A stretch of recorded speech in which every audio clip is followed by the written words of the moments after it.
nombre y apellido, ¿se acuerdan? Listo, empiecen a poner nombre y apellido. Ahí está, muy bien. Exacto. Bueno, entonces, perfecto. Bueno, entonces, vamos a hacer una cosa así. Para no angustiar más a Luisa y que se quede tranquila, les voy a, muy bien, perfecto. Primero, les voy a compartir el archivo, el listado de Excel, donde están las notas, en general las que corregí yo, y después les digo oralmente las que corrigió Luisa, que las tiene ahí, que no lo pudo pasar, ¿sí? Muy bien. Algunas consideraciones, ¿sí? Respecto de lo que, por lo menos lo que vi yo en los parciales y algo que estuvimos conversando hoy a la mañana, ¿sí? Que Luisa me pidió también que lo aclaráramos, ¿sí? Hay alguna cuestión, digamos, que en estos parciales nosotros había algunas preguntas que les pedíamos alguna conceptualización, ¿sí? Por ejemplo, en la consigna 1 les pedíamos que desarrollen el concepto de educacionalización de los problemas sociales y el concepto de, bueno, el lugar de la escuela y por qué la escuela toma este rol central.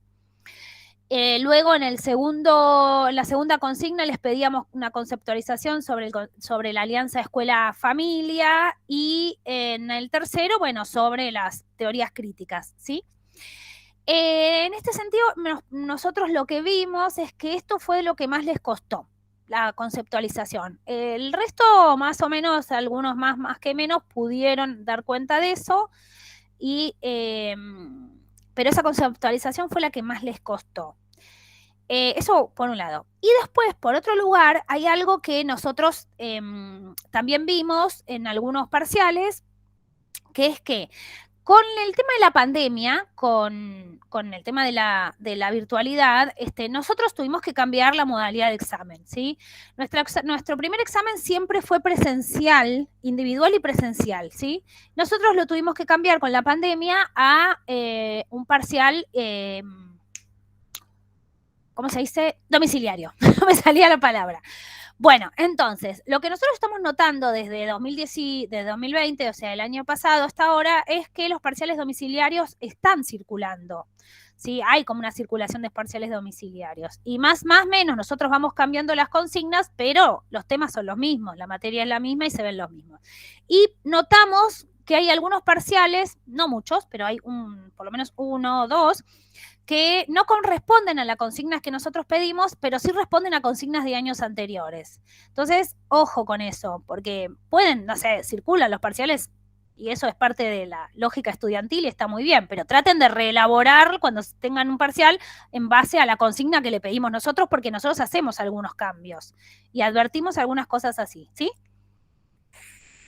Dicho esto, entonces, ¿les parece? Hagamos así, les doy las notas, las que yo puedo compartir y las otras las leo y después hablamos lo que recién le decía Flor. Bien claro cómo son los trayectos para esta materia, los que van a final, los que pueden promocionar, hay una promoción directa y una promoción indirecta, así que eso quiero volver a aclararlo para que cada uno ya con la nota de su parcial sepa cómo seguimos. ¿Estamos de acuerdo?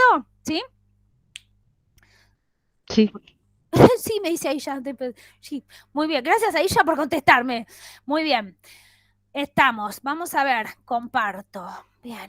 Sí, profe, perfecto, porque la verdad que en otras materias se está manejando una incertidumbre que uno no sabe para dónde No. parar, qué materia abandonar, dónde aplicar. Claro. Sí, te entiendo. No, nosotros eso, ¿se acuerdan? Yo lo presentamos en la primera clase, pero obvio que ustedes cursan muchas materias y se les pasa. Entonces, hoy es un buen momento para refrescar estas cosas.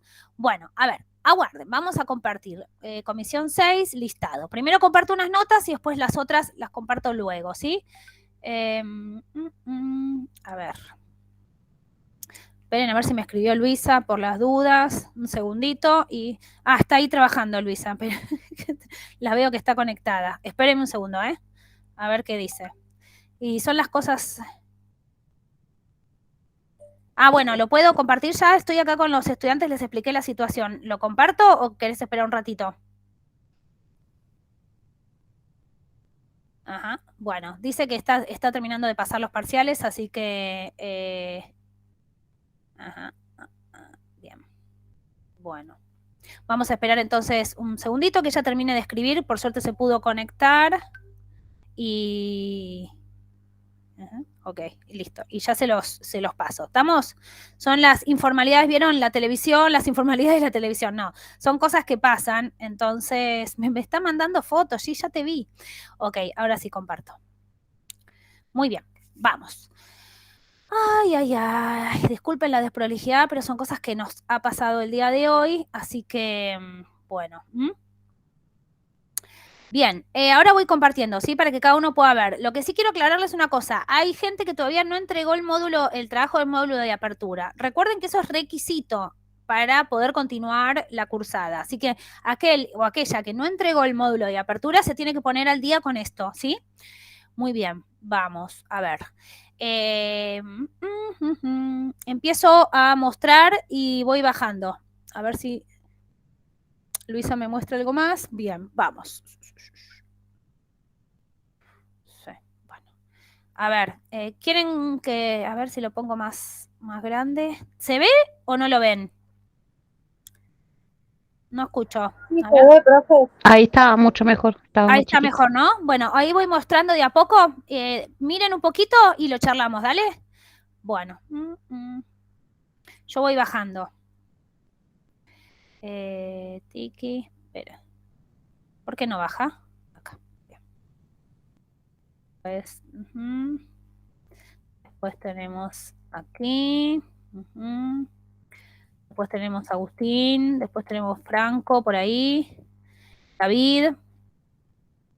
Carolina. Fiore, ahí estás vos. No sé si te llegaste a ver. Florencia también. Mayra. Agustina. Bueno, el señor de los stickers. Débora.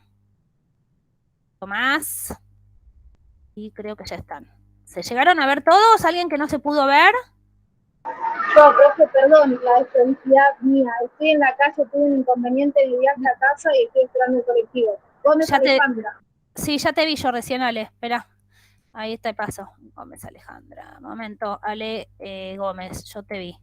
7 más, Ale. Ahí estás. Vamos, dice. ¿Qué más me falta? Domínguez, no lo vi bien. A ver, espera, Salvador, bancame un cachis. Salvador Domínguez. Salvador Domínguez. 5 más, Salvador. ¿Escuchaste? Sí, gracias. Bueno, muy bien. ¿Alguno más que le falte su nota? Y charlamos un poquito sobre cómo seguimos y el recuperatorio y todo eso. Yo, profe, no vi bien, perdón. ¿Quiénes sos vos? Franco. Francisco. Bueno, espera, vamos a ver cosas. Primero Franco y después Juanpi Benavides. Momento. Franco, ¿cómo es tu apellido? No, Francisco, profe, Corbalán. Corbalán. Sí, me parece que. 2, Francisco. Ahora después lo charlamos. ¿Y qué más me falta? Juanpi Benavides. Momento, Juanpi Benavides. 9 tenés. Juanpi, 9 más. Ese 9 más es casi un 10, pero va. Escúchame, ¿y vos decís que entregaste el módulo de apertura? Juanpi Benavides, ¿estás por ahí? Sí. Bueno, acá no lo tenemos registrado. Le voy a decir a Luisa que chequeemos tu entrega de Benavides, del módulo de apertura. ¿Está bien?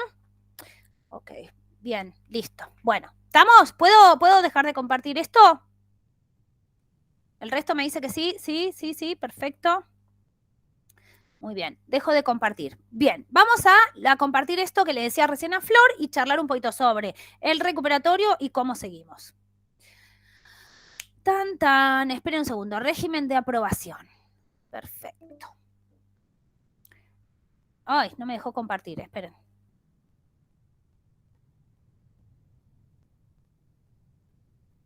Ahí estamos. Bien.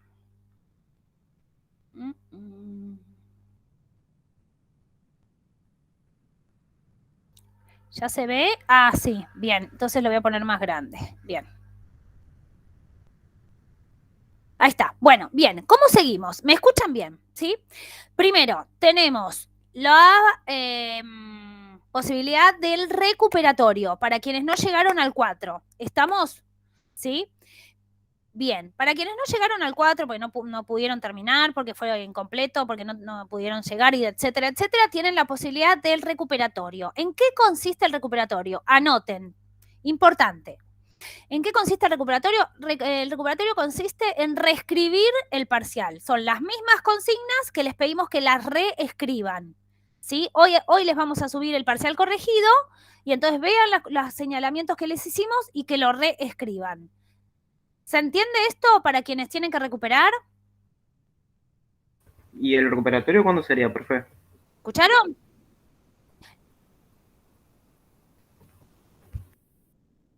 ¿Cómo te dicen?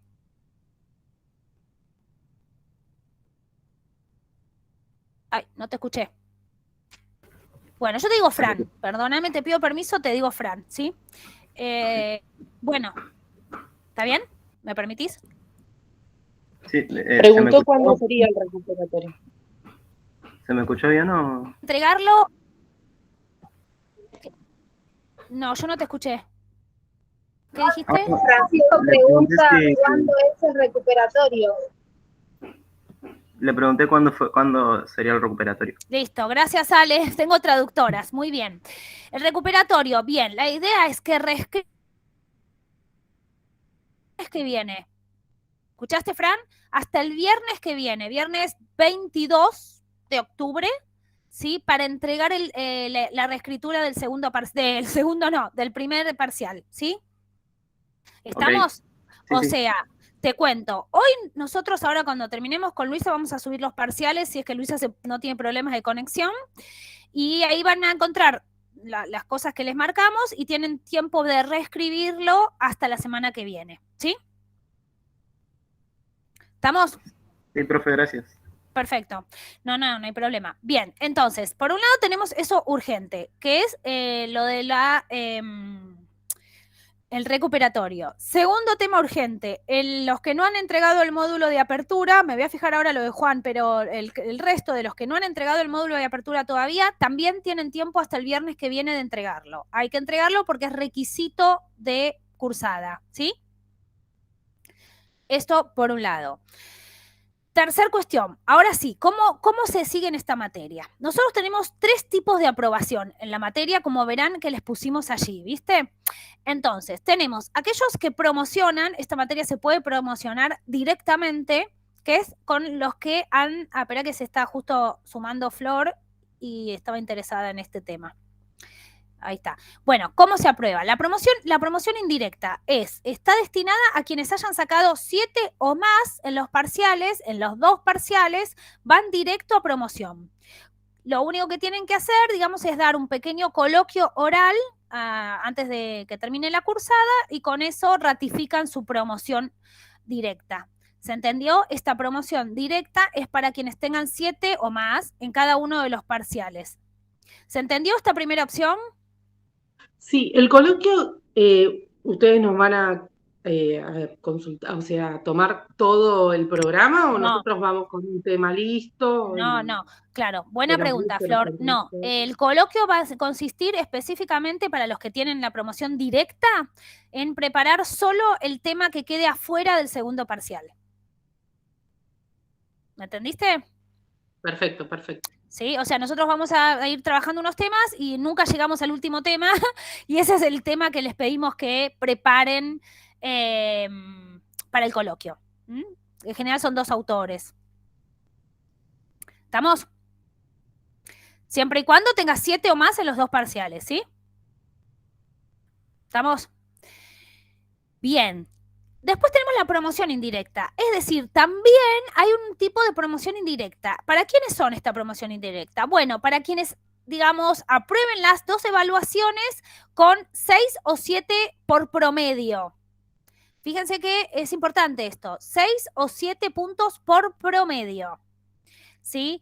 ¿Qué quiere decir? Que si capaz no me fue tan bien en este primer parcial, me saco, no sé, un 5, pero después en el segundo, la verdad que tuve más tiempo, pude leer más, y me saco un 8 y me da el promedio, puedo entrar a la promoción indirecta.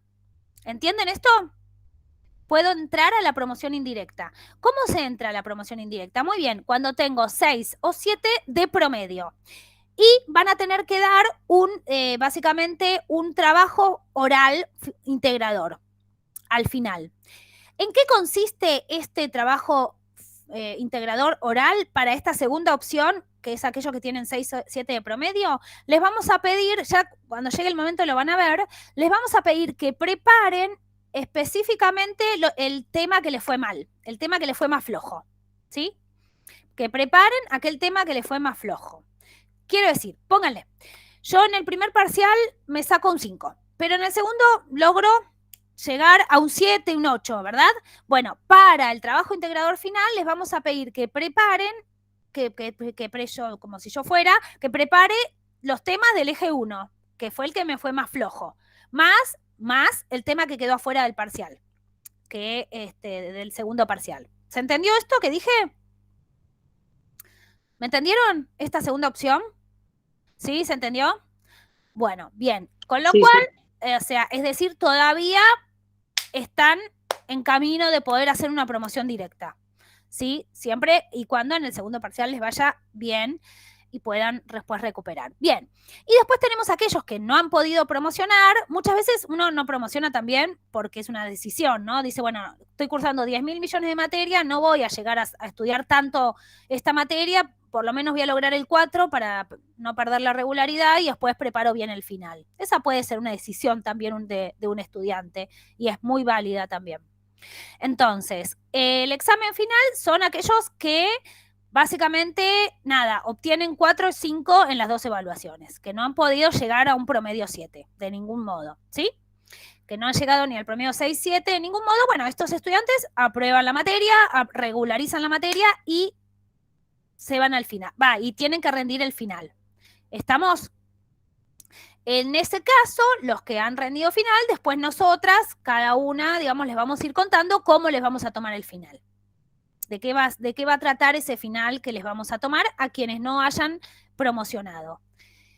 ¿Estamos de acuerdo? ¿Sí? ¿Entendieron? ¿Tienen dudas respecto de este caminito que vamos siguiendo?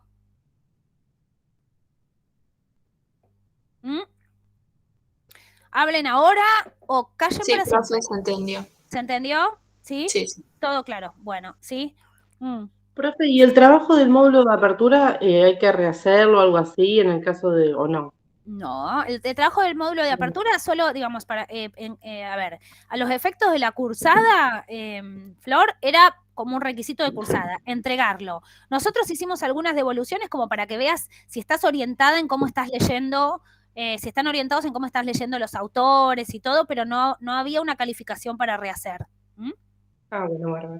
¿Estamos? O sea, con entregarlo estaba bien, lo que nosotros te pedimos era, bueno, entréguenlos y ahora voy a leer, que entréguenlos y después te damos orientaciones acerca de si estás bien orientado leyendo los materiales nuestros, ¿sí? Bien, Ale preguntó algo, esperen, un segundillo. Ale dice, el coloquio para Ale, de la promoción directa, ¿de qué se trata? De la promoción directa, bien. El coloquio, Ale, de la promoción directa tiene que ver con preparar el tema que quedó fuera, que va a quedar afuera del segundo parcial.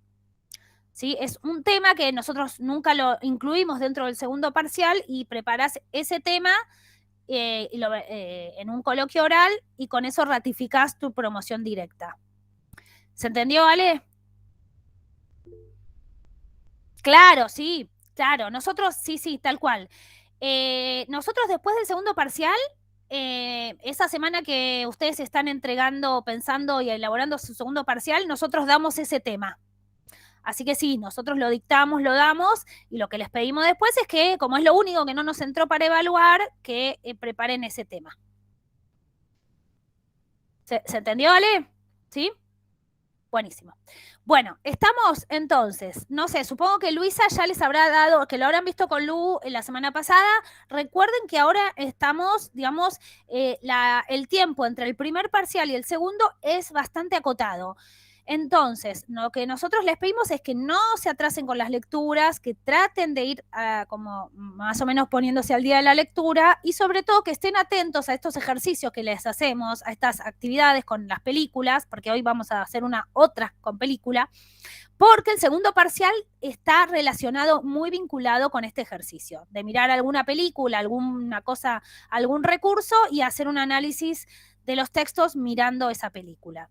¿Se entendió? Así que traten también de seguir este tema de esta ejercitación porque de esa manera también estarían ejercitando para el parcial. ¿Estamos?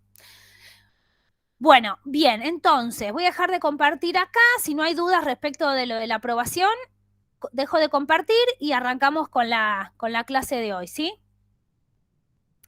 A ver, muy bien. Bien, bueno, entonces, antes de arrancar con el tema de hoy, nosotros tenemos una actividad que les dimos la semana pasada, que efectivamente, como hablábamos recién con Flor, tenía que ver con un fragmento que nosotros les dimos de la hermosa película La lengua de las mariposas, y les pedíamos que identifiquen en ese fragmento algunos de los modelos o tradiciones de ¿cómo se dice? Del texto de Gabriela Dicker, ¿ok? ¿Pudieron hacerlo? ¿Lo pudieron analizar un poquito? ¿Cómo les fue con eso? Mientras me tomo un mate. Cuéntenme un poquito. Sí. Yo lo que vi cuando puse el fragmento ese es que empezaba tal cual el texto de Gabriela Dicker. Ah, ¿por qué? ¿Qué viste? La entrada al aula, que estaban cómo estaba la disposición de los pupitres, sí, es verdad. Adelante. Sí, es verdad. Y bueno, eso. Básicamente. Está bien. Bueno, vamos a empezar entonces a ver qué vieron, qué modelos. Espera que le aviso a Luisa que se quede tranqui, que ya les pasé las notas. Ahí está. ¿Qué modelos pudieron identificar nosotros les pedíamos que en este profe, en este tan listo profe, que pudieran identificar, digamos, cuál tradición, cuál modelo era como predominante, uno podía decir predominante en este profe, y algún modelo secundario, que uno, como vieron, bien dice el texto de Gabriela Dicker, uno puede ver que dentro de un mismo docente hay huellas de una tradición y huellas de otra, alguna es más predominante que otra, ¿no? Entonces, un poquito, esto es lo que nosotros les pedimos con el texto, con este trabajito de la película. Así que bueno, arranquemos a ver qué vieron, qué analizaron y charlamos un poquito. A ver. Profe, con nuestro grupo nosotros vimos que el modelo principal del profe era el comeniano, por la forma que organizaba el aula, cómo daba los contenidos. Bien, Tommy, entonces, ustedes ven ahí un poquito el modelo comeniano o la tradición comeniana y por qué, a ver. Bueno, porque va como en ese principio de que enseña todo para todos, es un docente que le va dando contenidos de diversas índoles, de contenido de prácticas del lenguaje, matemática, en un grupo más o menos homogéneo, aunque en realidad también hay distintas edades, pero también como toda la estructura del aula es como esa aula comeniana, global. Sí, está bien, está, y Profe, bueno. ¿ahí me escucha? Sí, Ale, te escuchamos. Es que yo no vi toda la película, creo que vimos los fragmentos y no sabíamos si el hecho de las clases al aire libre eran una excursión o era algo habitual, pero también se podría mechar con el modelo escolanovista. Eso era algo que habíamos visto también. Sí, bien, Ale. ¿Y por qué el modelo? ¿Qué elementos del modelo escolanovista lo ves acá en la propuesta del profe? Y el tema del aire libre, esto habíamos hablado de las escuelas Waldorf, creo que era, no me acuerdo cómo se llamaban, pero que tenían eso de la naturaleza, de todo al aire libre, a campo abierto. Perfecto, perfecto. Bien, podría ser perfectamente. A ver, yo voy a dejar abierta la posibilidad para ver qué analizaron el resto, pero quiero dos cosas decirles. O sea, la idea es que trabajen en este sentido en lo que están presentando Tommy y Alejandra. Es decir, yo creo ver ahí un modelo comeniano o un modelo escolanovista fundamentándolo por esto y por el otro. Así es lo que nosotros les pedimos, que no solo identifiquen el modelo, sino que puedan fundamentarlo, ¿ok? A ver el resto, ¿algún otro encontró otra cosa de lo que están presentando los compañeros y compañeras?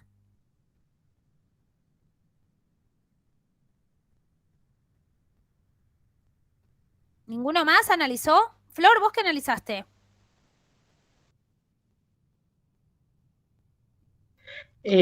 No, después no. Después otra cosa que también me llamó la atención fue como que en un momento hablan como de la religión, Sí. puede ser, no entendí como cualquier cosa. No, pero lo que pasa es que sí, pero vos porque te viste toda la película. Pero no No, importa. no estoy en condiciones de ver toda la película. Ajá, y entonces, ¿y con qué lo relacionás eso?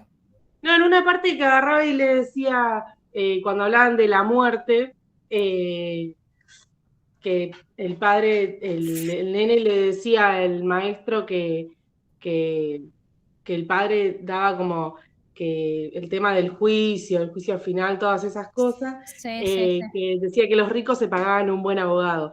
Como que saca de lado la imagen de la iglesia, como que es como moderno, digamos. Está bien, sí, pero ¿y eso qué tiene que ver con los modelos? ¿Cómo lo relacionaste ahí? No, me llama la atención. ¡Ah! No, está, yo digo, no sabía cómo era el puente que habías hecho para analizarlo, digo, ¿de dónde, cómo no. Ok, no, está, ok. Escuchen una cosa, ¿y el resto vio algo más, algún otro profe, modelo? sí, Dale. que estaba como el modelo comeniano del todo para todos, en la enseñanza y en la disposición de los cuerpos y demás del aula, pero también es bastante el escolanomismo, porque bueno, salían afuera y como que la enseñanza no era del profesor a los alumnos, sino que se basaba en las necesidades de esos alumnos. Bien ahí, Salvador, sí. Al profesor. Sí. Perfecto, sí. Yo quiero hacer una aclaración, porque este es es algo que a veces aparece en todos los años. Ojo con el tema del modelo comeniano. Igual no está mal lo que están diciendo, pero escuchen esto. Que la disposición del aula no te hace un modelo comeniano. Quiero decir, todas las aulas, ustedes saben, Florencia lo acaba de decir, las aulas ya están configuradas como las aulas modernas, o sea que la configuración de un aula universal va a estar, claro, exactamente, Fran, tiene todas las características de escuela moderna. Entonces, eso no hace al docente comeniano, porque uno puede ser un docente escolanoísta, un docente freiriano en un aula moderna, ¿sí? Entonces, ojo cuando fundamenten que el rasgo del docente comeniano no es que haya que enseñar a todos, porque todos los docentes que vamos a ver o las películas que yo les pueda mostrar de docentes es un docente que enseña a todos, porque todos enseñan en una escuela moderna. ¿Me van entendiendo esto? ¿Me entienden esto? La diferencia, recuerden que nosotros vemos acá los modelos, la diferencia es cómo enseña. La diferencia es cómo enseña, ¿sí? Entonces, la mirada está puesta, recuerden que este eje, la mirada está puesta en el docente. Entonces, la diferencia entre una tradición más comeniana, más escolanovista, es cómo enseña, ¿sí? Ahí lo decía recién Salvador. Podemos pensar que tiene un rasgo escolanovista el maestro, porque sobre todo en la escena donde van al bosque, ¿no? Hay una escena donde trabaja sobre los intereses de los pibes, donde hay como una especie de mayor trabajo de ellos que un docente expositivo. ¿Se entiende eso? ¿Sí? Entonces, fíjense esta cuestión, que cuando pensamos este modelo o tradición, uno podría decir, uno tiene que fijarse, centrar la mirada en el docente, no en la disposición del aula. Sí, uno puede pensar si es que el docente, no sé, entra al aula y dice, bueno, listos, salgan de los bancos, vamos a hacer una ronda con los bancos y vamos a trabajar en ronda. Ahí sí uno podría pensar, la disposición que establece el docente hace que sea un docente quizás más escolanovista. ¿Me entienden eso? ¿Sí? Sí, yo también había observado el tema Sí, del colegio escolanovista, por el tema del, había entendido, vi solamente el fragmento, ¿no? Sí, sí, está bien. Sí. Que uno del padre de uno de los chicos como que quiso pagarle para que el chico apruebe, y una parte del escrito sobre la escuela novista decía que los niños aprendan a vivir en democracia, Sí. ¿no? Y el discurso que él da, donde calculo que era el padre del chico que quiso pagar, donde se ofende y se levanta, a mí me daba como esa pauta. Y también el tema de la importancia en el aprendizaje en la experiencia. Él enfocaba a los chicos para que observen, por ejemplo, las mariposas, cómo iban absorbiendo el polen, etcétera, que me pareció una enseñanza como más práctica. Uh-huh. Bueno, exacto, perfecto, está muy bien lo de la experiencia, lo de la práctica, está muy bien, la enseñanza en la libertad, perfecto. Así se fundamenta, ¿no? Muy bien. Recuerden otra cosa, quiero decirles, les dije lo de la disposición, porque si no, todos seríamos comenianos. Quiero decir, yo enseño en aulas donde están todos los bancos dispuestos de una manera que entonces podríamos decir todos somos comenianos. En realidad lo que es cómo enseñamos. Igual todos tenemos algo de comeniano, desde ya les digo. En fin. ¿Qué más? Algo que también habíamos charlado, no sé, Tomás, Francisco y Amin, es que habíamos quedado de acuerdo en que el docente ejecutor no lo veíamos ni ahí. Esto del modelo tecnocrático no lo veíamos ni ahí. Pero sí que tal vez se me echaban como en este profesor, si bien no vimos toda la película, solo los fragmentos. Sí, sí. Esto de los otros modelos, del comeniano, el escolanovista, hay una parte de la película también es que no entendí muy bien, pero como que tuvieron un conflicto y se reúnen todos el docente con los padres y demás, no sé qué tipo de conflicto habrá sido, pero ahí también vimos mucho esto de el modelo liberador de Freire, planteaba Tomás. Y claro. Yo también decía, bueno, que puede ser también el otro, el de Giroux. Claro. Exacto.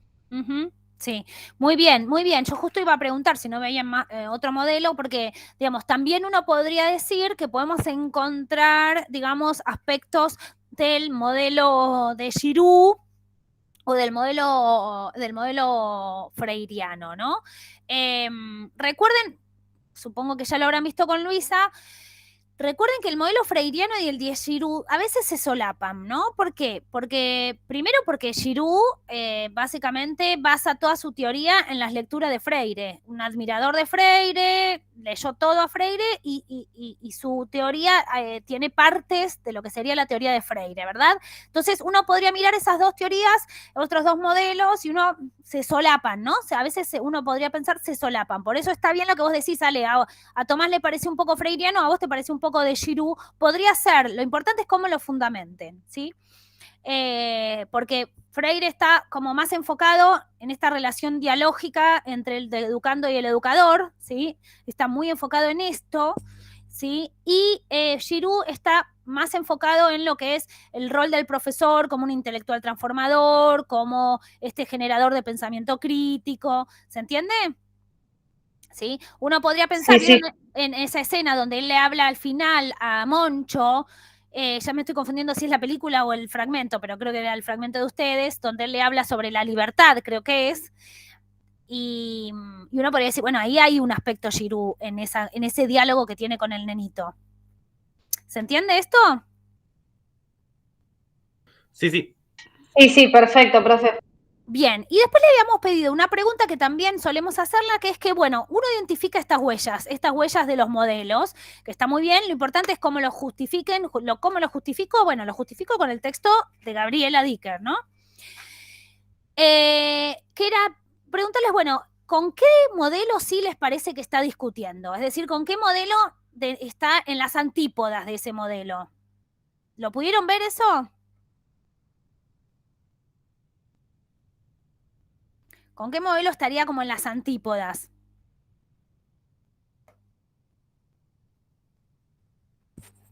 ¿No lo pensaron eso? O sea, ¿cuál no veíamos ahí? ¿Con cuál claro, no se identifica? Exacto, o sea, esa es la idea, la idea de la discusión es decir, bueno, ¿con cuál modelo directamente este modelo de profe discute, ¿no? No sería de ninguna manera.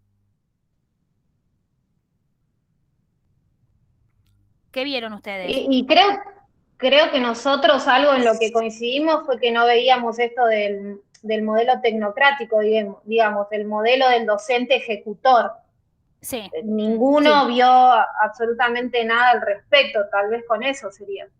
Perfecto, está muy bien, Ale, está muy bien. Es decir, uno puede decir, bueno, acá este modelo de docente con todas sus huellas o características, ya sea un poco de Comeniano, un poco de Freire, un poco de Comenio, de escolanovismo, claramente discute, tiene enfrente, en la vereda de enfrente, un modelo de docente ejecutor, ¿no? No hay ninguna huella que uno pudiera ver ahí de un docente ejecutor. ¿Se entiende esto? Entonces, ¿por qué este ejercicio, no? Les pedimos, porque lo que me parece importante que yo les decía a los compañeros de ustedes de la noche del jueves pasado, es que ustedes vean que nosotros, los docentes, los y las docentes, no somos un modelo puro, no somos un modelo puro. Tenemos huellas de estas tradiciones adentro nuestro y que a veces conviven 2 o 3 tradiciones, como ustedes vieron en este profe, ¿no? Conviven 2 o 3 tradiciones. Uno puede tener momentos de la clase en donde sea un poco más comeniano, que está más centrado en el docente, en la exposición de la clase, y después en otro momento de la clase puede proponer una actividad que sea bien escolanovista, ¿se entiende? Entonces, dentro de uno van conviviendo estas tradiciones, que es lo que Gabriela Dicker llama esto de hibridación, ¿no? Como una cosa híbrida dentro de cada uno de nosotros. ¿Se entiende esto que yo digo que me parece importante que lo entiendan? ¿Se entiende? ¿Y? ¿Se entiende? Sí, profe, claro. Sí, profe. Bueno, contéstenme, muchachos. Perdón. No problem. Bueno, listo. Entonces, cerramos tema de la clase pasada que tenía que ver con estos saberes pedagógicos, el saber pedagógico, y pasamos a un tema bastante importante que van a ver que el segundo parcial está muy centrado en este tema en particular que voy a presentar hoy, que es el tema de qué debe saber un docente, qué saberes tiene que tener un docente. Esperen que acá está, saberes. Vamos a presentar el tema con los textos que les dimos para leer la semana pasada, ¿sí? Esperen. Bien, estamos. Sí, muy bien. Bueno, esperen que vamos para adelante porque yo justo estaba mirándolo. Estamos. ¿Ya se ve? No, todavía no, ¿no? Ahí va. Bien. Ok, listo. Bueno, entonces, gente, lo que nosotros vamos a ver hoy, digamos, tiene que ver con la segunda problemática del eje 2, el segundo problema, la segunda pregunta del eje 2, que tiene que ver específicamente, bueno, con qué saben los docentes, ¿no? O yo diría qué saben y qué deberían saber los docentes, ¿no? Digamos, qué características tiene ese saber de los docentes. Pero antes de entrar en el tema, digamos, en los textos, en lo que nos opinan los textos, vamos a conversar un rato. Si yo les preguntara ahora a ustedes, ¿qué tiene que saber un docente para enseñar? ¿Qué tiene que saber? ¿O qué debería saber un docente para enseñar? ¿Qué me contestan ustedes? Primero, ser un experto en el campo disciplinar que quiere enseñar y después saber cómo enseñar. Bueno, bien, Tomás dice, y aparte me gustó, te voy a tomar. Tomás dice, primero tiene que ser un experto en la disciplina, en el saber específico disciplinar que ustedes están estudiando en sus profesorados, y después tiene que saber cómo enseñarlo, ¿no? Yo te diría que las dos cosas al mismo tiempo, ni primero ni segundo, sino que las dos cosas al mismo tiempo. Bien, ¿qué otra cosa tiene que saber? Aparte de la disciplina y aparte de saber cómo enseñarlo, ¿qué otra cosa debería saber un docente? ¿Con solo eso podemos enseñar o faltan más saberes? Y bueno, los textos dicen que también hay que un poco saber cómo son los chicos a los que les vamos a enseñar. Bueno, bien, Tomás. Entonces, otra de las cosas fundamentales para saber cómo enseñar es que tenemos que saber de nuestro estudiante. No es lo mismo enseñarle a chicos de jardín chicos y chicas de jardín, que a niños y niñas de primaria, que a niños, jóvenes y adolescentes de la secundaria, que a adultos, en el caso de ustedes, en el superior. No es lo mismo. Por eso, en cualquier materia de profesorado, ustedes van a tener una materia que se llama, no me acuerdo en el trayecto si se llama sujetos o adolescencia, pero creo que se llama adolescencia, ¿no? Para conocer ese sujeto en el cual le van a enseñar. Ese es un saber que hay que tener. ¿Qué otro más? ¿Qué les parece? ¿Qué otro más tienen que tener? Aparte de la psicología o de saber sobre el alumno. ¿Qué les parece? ¿Qué otro saber tiene que tener un docente para enseñar? A ver. Digo, no lo que los textos dicen, sino lo que a ustedes les parece. ¿Y alguno más? ¿Algún saber más que tenga que tener un docente? ¿O solo con saber la disciplina, el cómo enseñar y el saber de los alumnos, ya con eso basta para poder enseñar? Tengo que saber también las diferencias de los alumnos y qué hacer si esos alumnos no quieren aprender o... Bueno, claro, eso no me parece interesante, ¿no? También un poco... Me parece que... Yo sé a dónde vas, Salvador. Salvador dice, hay un saber que también lo tienen en todos los profesorados, que tiene que ver con las diferencias de aprendizaje, ¿sí? Por eso tienen una materia en el profesorado, en el trayecto, que se llama aprendizaje, ¿no? Porque... hay diversas teorías sobre el aprendizaje y además diversas maneras de aprender, ¿no es cierto? Muy bien. Entonces, todos estos saberes son fundamentales para poder enseñar. Lo que nosotros vamos a ver ahora, justamente, es con estos autores, sobre todo hoy que vamos a ver Serra, Jackson y Terici. No, a Frigerio no vamos a llegar, pero vamos a ver que nos aportan otra mirada sobre otros saberes más que son importantes o que se ponen en juego en el momento de la enseñanza. De eso se trata lo que nos aportan estos autores. Muy bien.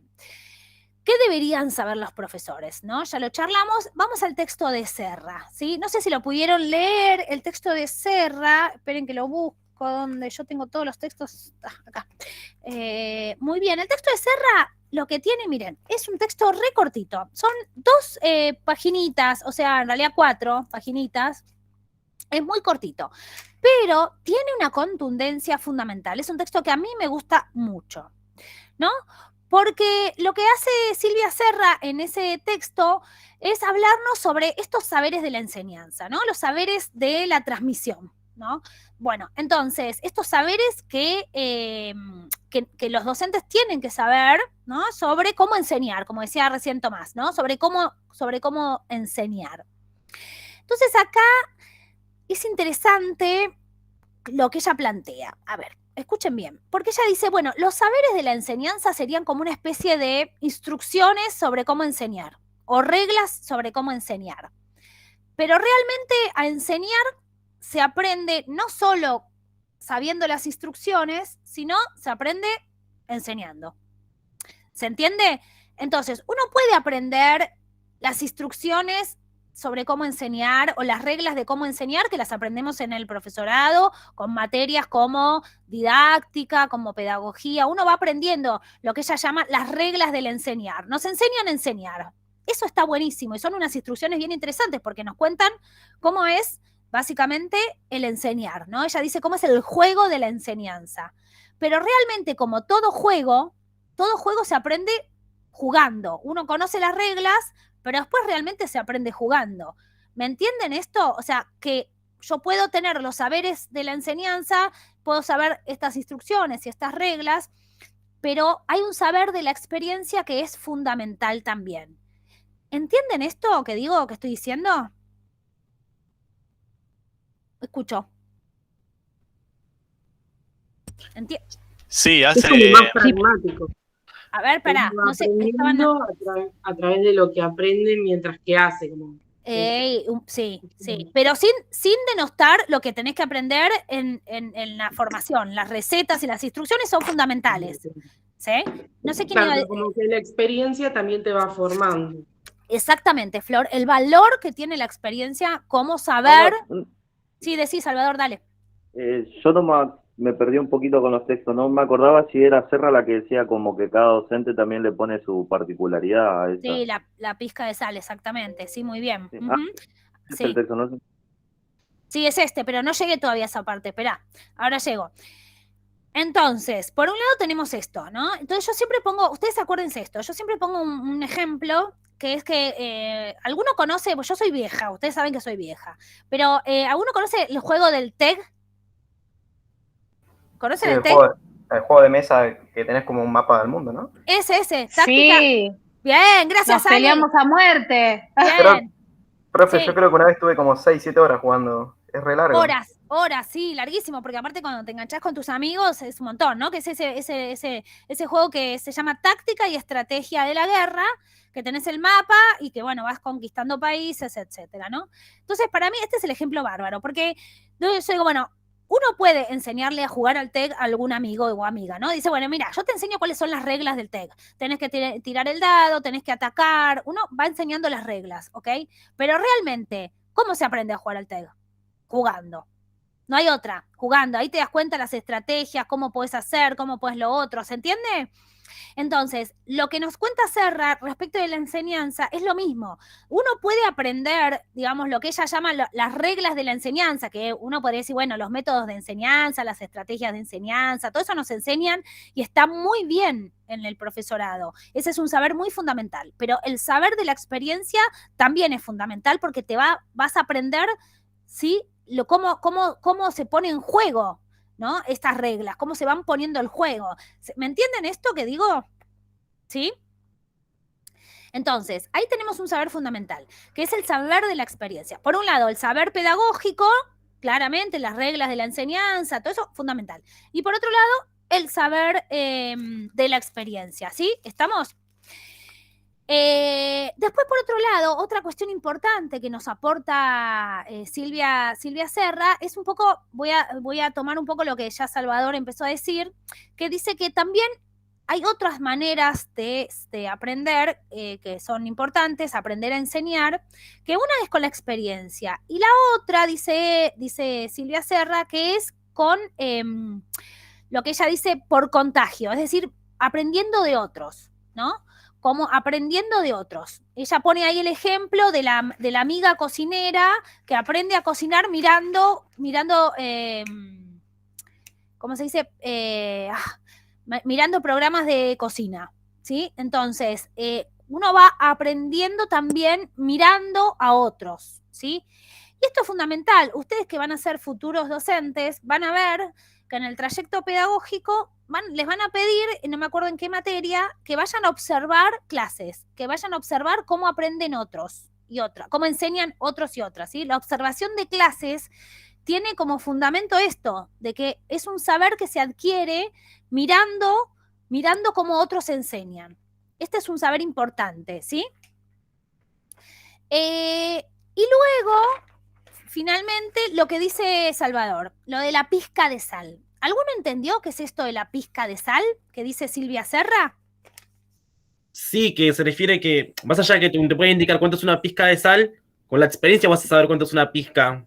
Muy bien, ¿sí? Esto es fundamental, porque vos decís, o no, vos decís, bueno, a ver, como un cocinero experimentado, ¿no? Yo que no sé cocinar, cuando quiero cocinar algo, te agarro la receta y aplico la receta tal cual, ¿no? Voy leyendo y a mí me tenés que poner 2 cucharaditas de sal, porque a mí me decís una pizca de sal y yo qué sé cuánto es una pizca de sal, ¿se entiende? Pero ¿qué hace una cocinera experimentada como lo fue mi mamá o como lo era mi abuela? No necesitaban la receta, tenían tanta experiencia en cocinar algunos platos que ya sabían lo que era una pizca de sal. ¿Me entienden esto? Esto es lo que te da la experiencia, este conocimiento de la pizca de sal, que no necesitas mirar la regla, no necesitas mirar las instrucciones, ya sabes lo que es una pizca de sal. ¿Me van siguiendo esto? ¿Sí? Sí. Y después lo que decía la Salvador, ¿no? Que también hay algo que tiene que ver con la particularidad de cada docente, ¿no? Que es piensen de nuevo en la cocina, porque ella hace mucho el tema de la cocina, que dice, digamos, a veces que uno dice, yo, que no sé cocinar, yo puedo mirar 10.000 millones de veces el gourmet, el canal de gourmet. Puedo leer todas las recetas, 10.000 millones de veces. Puedo cocinar un montón de veces, pero hay gente que tiene mucho menos que yo, pero tiene mano para la cocina. ¿Se entiende? ¿Qué significa que tiene mano para la cocina? Que tiene como un talento natural. Ahí está. Bien, gracias, Amin. O sea, además de todo, dice Silvia Serra, hay docentes que tienen esa mano, que entienden que capaz no son tan experimentados, pero tienen ese plus, ¿no? Ella dice ese plus, ese don, como esa pasión, ¿entendés? Que también es fundamental, que lo tienen algunos, ¿no? Que esa cosa más natural que tenés, ¿no? Como una cosa de naturalidad para la docencia. ¿Me van siguiendo? Entonces ella también nos habla sobre estas cosas. Pero es importante porque también ella dice que a veces ocurre que estos docentes que tienen esta mano, esta pasión natural para la docencia, a veces pueden contagiar a otros.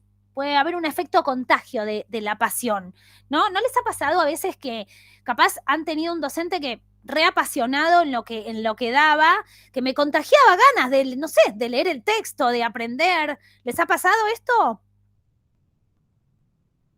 ¿O no tuvieron suerte? ¿O no han tenido suerte? Pocas veces, profe. Sí. Pocas veces, bueno. En la secundaria muchas en lengua y literatura. Claro, sí. ¿Vos, Salvador, qué decías? De odiar una materia por el docente. Bueno, también, exactamente, ¿no? El efecto contrario, ¿no? Aquel docente que realmente, nada, se nota, bueno, a mí me pasó, no sé, personalmente cuando en el secundario de ver docentes que no ves que ni tienen ganas de enseñar, que no disfrutan de lo que hacen y que me hacen que no me guste la materia porque no me transmite nada ese docente, ¿me entienden? Bueno, a mí me pasó en la secundaria que me llevé el primer año de polimodal, digamos, primero polimodal, lengua y literatura, y al final el segundo y tercero polimodal aprobé re bien, y es hoy en día que me compro, no sé, libros para leer cada 2, 3 meses, como que me contagió eso esa profesora. Claro. La odié el primer año y después la amé. Claro. O sea, la misma profesora fue. Mirá. La misma. Pensé que era otra que te había contagiado. Mirá vos, mirá qué loco, mirá. Sí, claro. Sí, bueno, nosotros les cuento una anécdota, así relajamos. Yo tuve un profesor de biología en tercer año que la verdad que un apasionado de todo lo que nos daba. No solo apasionado, sino que además nos llevaba un poco lo de la película, ¿no? Nos llevaba mucho de excursión, nos llevó de campamento al Palmar. Les digo la verdad que nos contagiaba, pero un amor por la biología que no sé si creo que la mitad de en aquel momento queríamos seguir biología, pero a mí no me gusta, o sea, hoy en día no me gusta la biología, yo seguí otras cosas, pero me transmitió tanto placer por cómo disfrutábamos de aprender, sabíamos todos nos encantaba, qué sé yo, que casi que todos queríamos seguir biología, ¿no? Y nos quedó como una cosa re linda con la materia, por él, porque nos transmitió esa pasión, ese contagio, ¿vieron? Bueno, esto es un poco lo que Silvia Serra nos plantea en ese textito. Y para cerrar, Silvia Serra, si avanzo, porque si no, no voy a llegar, quería leerles la última parte del texto de ella, porque me parece que está buenísimo, que dice, entonces, dice ella al final, ¿no? ¿Cómo se enseña a enseñar? ¿Cuál es la medida justa, ¿no? La pizca de sal, la medida justa de teoría, de prácticas, de acción y reflexión? ¿Cuánto decir, cuánto callar, cuánto escuchar y cuánto intervenir? ¿Cuáles son las instrucciones que hacen a un buen enseñante que vale la pena pasarle a los futuros docentes y cuáles ya han caducado? ¿Se aprende a enseñar enseñando? Y entonces responde, por contagio, por imitación, de memoria, experimentando con otros, ¿sí? Básicamente de eso se trata enseñar. Y después nos dice al final algo de lo que estamos hablando. Dice, quienes hemos tenido la suerte de contar con algún maestro o compañero de ruta o de pensamiento, sabemos que no todas las reglas son iguales y que así como hay cocineros y hay cocineros, hay enseñantes que con sus instrucciones nos legan su arte. Hay libros que nos contagian el deseo de pensar e invitaciones a pensar que nos estimulan a animarnos por caminos insospechados, ¿no? Un poco esto de que hablábamos del contagio. Bueno, muy bien. Pasando sobre lo que nos presenta Serra, sobre esta cuestión de los saberes de la enseñanza, que recuerden, vuelvo para cerrar, Serra, la importancia del saber de las instrucciones que aprendemos, pero también del saber de la experiencia, del saber mirando, imitando a otros, ¿sí? Del contagio. Nos vamos a el compañero texto de Jackson. Lo que me gusta mucho del texto de Jackson es que él nos habla, a ver, lo que hace Jackson en este texto me parece bien interesante, es que él pone sobre la mesa una cuestión. Esperen que recién lo estaba buscando, porque él, ¿cómo empieza el texto? ¿Vieron que nosotros les dimos? El texto que nosotros les dimos empieza con una pregunta, y dice, ¿qué deben saber los docentes sobre la enseñanza? Y él lo que nos dice es, bueno, a ver, más allá de analizar, digamos, esto que los saberes que se adquieren en la formación, los saberes, lo que él nos dice es, yo quiero analizar todos los saberes que tiene un docente que se ponen en juego en el momento de enseñar. Todos los saberes que acumula un docente, que están ahí en nuestras cabezas y que se ponen en juego en el momento de enseñar. ¿Sí? ¿Qué quiere decir esto? Él habla de lo que nosotros llamamos los saberes en acto, ¿sí? Y es bien interesante porque acá él nos desmenuza una serie de dimensiones bien interesantes sobre los saberes. Entonces él dice, bueno, hay un saber que tienen todos, que tenemos todos, no solo los docentes, sino todos, que es lo que él llama el saber del sentido común. ¿Sí? El saber del sentido común. ¿Qué es el sentido común? Les pregunto a ustedes, ¿qué es el sentido común? Y pregunto. Es como una respuesta esperada. A ver. Todos. Pará, ¿por qué dicen respuesta obvia y esperada? ¿En qué están pensando? No, en una reacción, digamos. ¿Eso para vos es el sentido común, decís? Para el sentido común para mí es algo como que está socialmente esperado. Claro. Que una persona sepa determinadas cosas o que vea muy bien, de determinada manera, sí. Sí, está bien, está bien. Sí, exacto, ¿no? Es un sentido que vamos construyendo todos los hombres y las mujeres que vivimos en la sociedad, ¿sí? Que nos permite vivir de un modo adecuado a la sociedad, ¿no? Entonces el sentido común es una serie de sentidos que vamos adquiriendo en este trayecto nuestro del vivir, que nos permite saber que, bueno, que cuando salimos a la calle no podemos salir desnudos, que tenemos que usar ropa, que, digamos, cuando vamos a algún lugar nos tenemos que comportar de esta manera, de otra manera, ¿se entiende? Y también nos permite como ir dándole significado a toda nuestra experiencia. Entonces, más allá de docentes o no docentes, todos nosotros, ¿sí? Cuando entramos a un aula, más o menos tenemos un sentido común que nos permite identificar los bancos para qué sirven, el pizarrón para qué sirve, ¿sí? Si yo ahora los tirara a ustedes a un aula y le dijera, a ver, ponete a enseñar.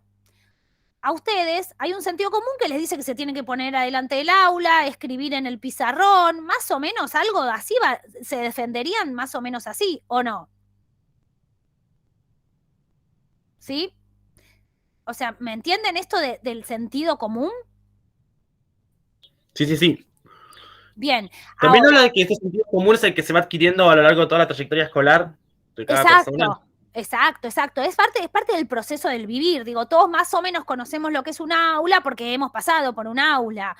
Más o menos sabemos lo que es la situación de la enseñanza porque hemos transitado escuelas, instituciones, etcétera, etcétera, ¿no? Pero esto es algo que quiero hacer hincapié porque a veces en los parciales se confunden. El sentido común lo tenemos todos. Si no tuviéramos sentido común, estaríamos actuando, como bien dice Flor, en algún sentido no esperado. ¿Sí? Si no tuviéramos sentido común, posiblemente nos iríamos por la vida actuando más o menos como una persona que no está en sus cabales. ¿Me entienden en ese sentido? ¿Sí? Entonces, el sentido común es algo que tenemos todos y todas, no importa si somos docentes, todos y todas, los hombres y mujeres, tenemos este sentido común que lo vamos adquiriendo en la medida en que vivimos, ¿no? En sociedad. ¿sí? Entonces, yo digo, ejemplo, si nosotros ahora sacamos, ¿no? a un niño, buen salvaje, ¿no? Un niño que fue criado en la selva por animales, ¿no? Como ¿cómo se llama la película? El niño de la selva, ¿no? Mowgli. Bueno. El libro de la selva, creo. ¿Sí? ¿No? El libro de la selva, bueno, ese. Entonces, lo sacamos, lo traemos acá. Posiblemente ese pibito carezca de cierto sentido común porque no se crió en la sociedad, no tuvo este proceso del vivir, no pasó por instituciones educativas. ¿Me van siguiendo? Ese pibe posiblemente tenga algunos problemas con el sentido común. Ahora, todo el resto de nosotros tenemos sentido común, ¿sí? ¿Por qué hago tanto hincapié en esto? Porque después cuando nosotros les pidamos en alguna película que puedan identificar los saberes del docente, ustedes van a decir sentido común y yo le voy a decir, che, todos tenemos sentido común. O sea, no es un saber que tengas que identificar, porque salvo que en la película veamos un docente que se comporta como fuera de sus cabales, todos los docentes, las personas, tenemos sentido común. ¿Estamos en eso? ¿Ok? ¿Estamos? Sí. ¿Se entendió lo del sentido común entonces? ¿Sí? Bien, entonces, ¿qué dice Jackson? Bueno, dice, todos tenemos este saber del sentido común. ¿Qué quiere decir? Que cuando yo estoy en el ejercicio de la práctica docente, hay un saber de sentido común que se activa ahí, por supuesto. Pero lo que él dice, Jackson dice, ojo, el sentido común no es suficiente para ser un buen enseñante. No siempre nos dice lo correcto el sentido común. No siempre nos dice... es algo de lo cual nosotros tenemos que basarnos para enseñar, ¿no? Lo tenemos todos, es cierto, pero no es suficiente. Dentro de lo que sería esto del sentido común, hay algo de lo que Tomás empezó a decir, que es esto de también una serie de saberes que uno va adquiriendo en el proceso de su escolaridad, de su trayectoria educativa, que tiene que ver con lo que Jackson llama el álbum de los recuerdos, ¿sí? El álbum de los recuerdos. ¿Qué es este álbum de los recuerdos? Un poco esto que estuvimos charlando recién, ¿no? Que van quedando en nuestro arcón de los recuerdos ciertos profesores, ciertas huellas de algunos profesores, algunas huellas buenas o algunas huellas malas. Salvador decía, podés odiar la materia por el profesor, pero que van quedando en nuestro álbum de los recuerdos y son bien importantes porque quedan ahí en nuestra memoria. ¿Me siguen? Entonces, es importante esto del álbum de los recuerdos. ¿Por qué?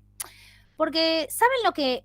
Yo creo que ya les conté a ustedes que yo soy profe de prácticas docentes, ¿sí? Con futuros profesores hacen las prácticas, yo soy la profe.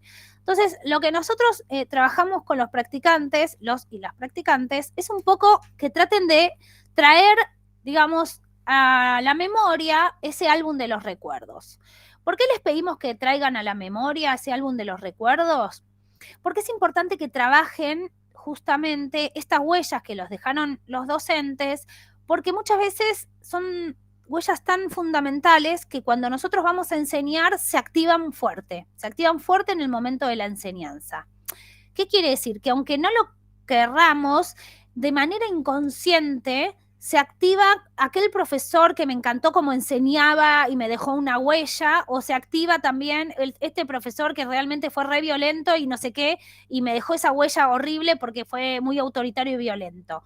¿Me van siguiendo? Se activan de una manera en nuestra cabeza en los momentos en los que vamos a enseñar. Entonces, lo importante es laburarlo antes, trabajar mucho sobre los recuerdos que tenemos de la enseñanza. ¿Sí? ¿Me entienden esto que digo? Entonces, acá Jackson nos pone un puntito. Dice, bueno, también están estos saberes del sentido común, ¿no? Este álbum de los recuerdos que también están ahí, medio desactivados, pero se activan cuando empezamos a enseñar. ¿Sí? ¿Estamos? Y ahora pasamos a un concepto fundamental en Jackson, que es el de pericia técnica. Y acá me voy a detener un ratitín. Este concepto de pericia técnica, ¿sí? Dice Jackson, dice, bueno, entonces, todos tenemos este saber del sentido común, todos y todas tenemos un poquito este álbum de los recuerdos porque hemos transitado por diferentes instituciones educativas. Dice, pero solo algunos docentes tienen este saber de la pericia técnica. ¿Qué es este saber de la pericia técnica? Dice, bueno, es un saber de cómo organizar el conocimiento para poder ser enseñado. Cómo organizar el conocimiento para poder ser enseñado. ¿Qué es esta pericia técnica? A ver, ¿cómo la entienden ustedes? Mientras me tomo un mate, porque no me paro de hablar. ¿Cómo? Dale, Salva, dale. La canalización de los contenidos para poder enseñarlos, ¿no? ¿Pero cómo lo entendés? Es como la canalización de los contenidos. Pero sí, pero ¿a qué te referís vos con canalización? Que como que los contenidos están ahí, pero si hay alguien que lo sabe, pero no sabe cómo transmitirlos adecuadamente, es lo mismo que nada. Muy bien, sí, exacto, sí. De eso se trata, estás encaminado, sí. De eso se trata la pericia técnica, ¿no? Es un conocimiento que claramente lo adquirimos en la formación, no se adquiere naturalmente, lo adquirimos en la formación docente, ¿sí? Este conocimiento que nos enseña cómo organizar este conocimiento para poder ser enseñado. ¿Qué quiere decir? A ver, yo puedo saber mucho de historia. Puedo saber porque me encanta la historia, porque estoy aprendiendo historia. Eso no me hace un buen docente de historia. Ustedes habrán tenido muchos ejemplos de esto, ¿sí? Yo puedo saber mucho de física, pero eso no me hace un buen docente de física, ¿sí? ¿Me siguen en la idea esta que estoy diciendo? ¿Sí? Sí. Y pasa mucho más también en el nivel superior. No sé en mi caso, pero he tenido muchos docentes que son unos genios, unos científicos excelentes, pero las clases no estaban buenas. Exactamente, Tommy, eso es lo que dice Jackson. Exactamente. Y Jackson dice, exactamente, tenemos grandes catedráticos que saben un montón, que saben mucho sobre, son científicos excelentes, pero no saben enseñar, ¿sí? ¿Por qué? Porque ¿qué les falta? Pericia técnica. ¿Por qué lo ves vos en el nivel superior? Porque muchos profes de la universidad no hicieron el profesorado, son universitarios, son científicos, no hicieron el profesorado, les falta formación pedagógica. ¿Me entienden esto? La pericia técnica es la formación pedagógica, es saber cómo enseñar un conocimiento. ¿Se entiende? ¿Por qué? Porque yo puedo saber mucho de física, puedo saber específicamente como dice Tomás, la ciencia y la física, pero eso no me hace un buen docente porque no sé cómo enseñarlo, cómo transmitirlo.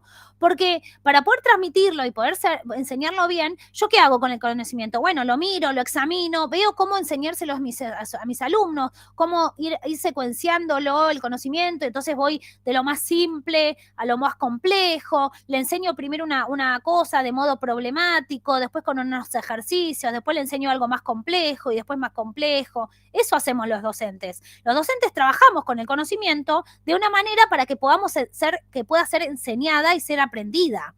Eso es la pericia técnica. ¿Me siguen en esto? ¿Me entienden? ¿Entienden el concepto de pericia técnica? Sí, profe.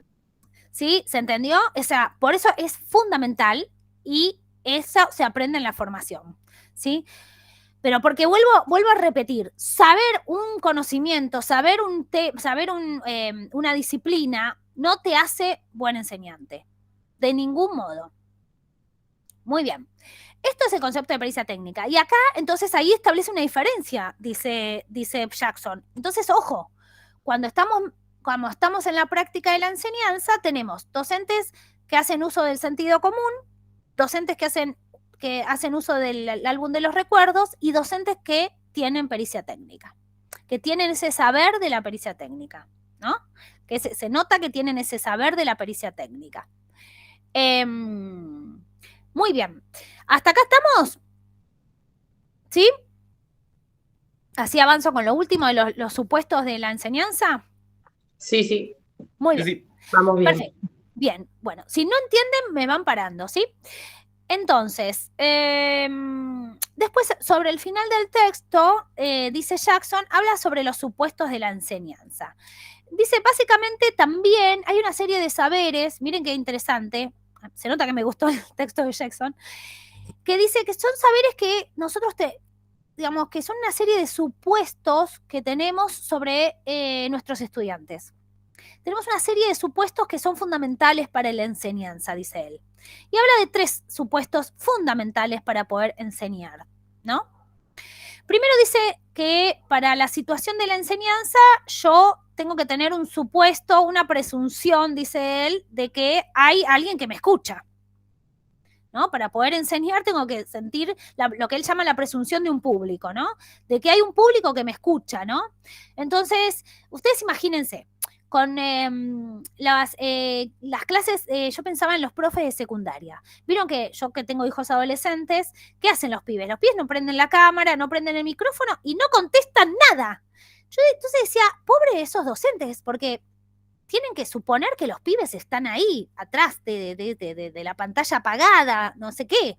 Tienen que suponer que el pibe está ahí. Es muy difícil enseñar en esas condiciones. A mí me ha pasado como madre adolescente ahora porque están en la presencialidad, pero el año pasado, de que se conectaban por el celular y por ahí estaban tirados en la cama, no estaban en la clase, estaban en cualquier otra cosa, ¿no? Entonces, qué difícil para ellos, ¿no? Porque una de las cosas fundamentales que es cuando uno está dando clases es que presupone que hay alguien atrás que te está escuchando, básicamente. En la presencialidad eso es más fácil, porque vos lo tenés ahí, en el aula, está ahí, en el aula, podés ver, sentir. En la virtualidad se hace más complicado. ¿Me siguen en esto? Me tomo un matecito. Entonces, esta es una de las presunciones fundamentales, la presunción del público. Después, dice Jackson, hay otra presunción que es fundamental para la enseñanza, que es lo que él llama la presunción de ignorancia. ¿Qué es la presunción de ignorancia? Bueno, la presunción de ignorancia es que yo, para poder enseñar, tengo que por lo menos suponer que los pibes no saben algo de lo que yo voy a dar, porque si yo creo que ya saben, no hay manera de que sea la enseñanza posible. Yo enseño porque supongo que ellos no saben de lo que yo voy a enseñar. Hay una presunción de ignorancia, no de que sean ignorantes, sino de que ignoren esto que yo les voy a enseñar. ¿Se entiende esto? ¿Sí? ¿Se entendió? Sí, profe, perfecto. Sí, entonces, esto es fundamental, ¿no? La presunción de la ignorancia es fundamental, porque bueno, nada, si no, ¿qué sentido tendría que yo enseñe si yo creo que ustedes ya saben de lo que voy a enseñar? Entonces, es fundamental. Igual, acá, nada, voy a hacer un paréntesis. Una cosa es creer que los pibes no saben nada. Una cosa es creer que los pibes no saben nada de nada, o sea, que son recipientes vacíos, como diría Freire, donde no saben nada y yo lo único que hago es depositarles el conocimiento. Y otra cosa es pensar que los pibes tienen hay cosas que no saben o herramientas que no tienen y que yo puedo ofrecerles esas herramientas o esos conocimientos, ¿sí? Es diferente la perspectiva. La presunción de ignorancia no significa suponer que los pibes no saben nada, sino que no saben de lo que yo vengo a ofrecer, de lo que yo vengo a darles, a brindarles, yo como docente, ¿no? ¿Estamos? ¿Sí? Y bueno, y finalmente la presunción de identidad compartida. Bueno, a ver, vamos a detenernos un poquito en esta presunción de identidad compartida porque todos los años les genera como una dificultad, esperen que lo voy a buscar así lo vemos bien, una dificultad de interpretación respecto de esta, acá está la identidad compartida. ¿Qué es la presunción de identidad compartida? Es fundamental, porque lo que yo presumo como docente, lo que yo presumo, este supuesto, presumo es que hay cierta identidad cultural compartida.